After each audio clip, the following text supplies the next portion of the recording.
So today on the tank, a little update.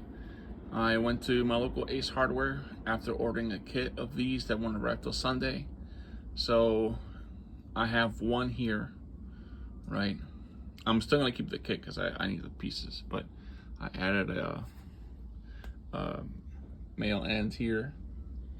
I think that's what it's called. The male end over here, the female over here. There's also a male that screws into this. But as I was doing the first pressure test, luckily I did it upside down.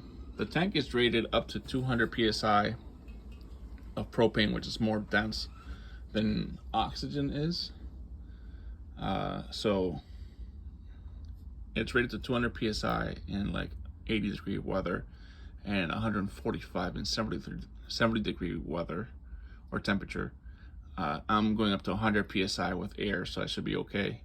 But I have a little slow air leak down here that I did not see or foresee happening. It's probably because I didn't add enough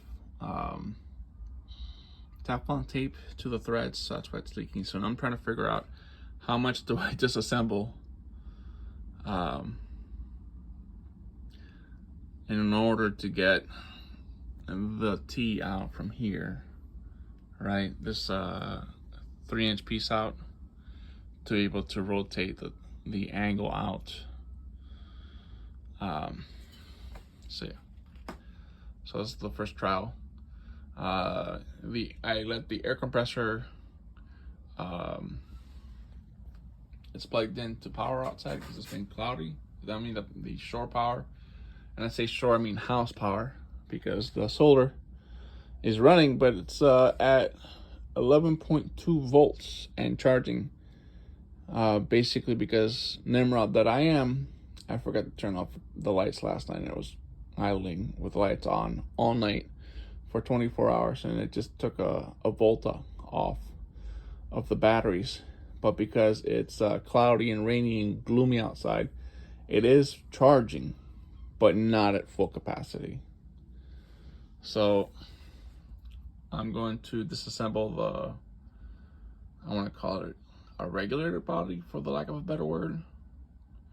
I'm probably going to go from reducer to reducer, knock these out, then rotate the pipe itself, not the T, and that should give me enough of a working area to where I can rotate that 90-degree out, and then add more Teflon tape. Probably take a wire brush to the threads on the inside, and see if I have a tap big enough. I doubt I have a tap big enough for 3/4 of an inch. So yeah, I'll take it apart, add more Teflon tape, and retest. Luckily, I sprayed the inside of the tank with WD-40. Another plane's coming. I gotta make this real quick, and that's what gave me the notice that it was leaking air.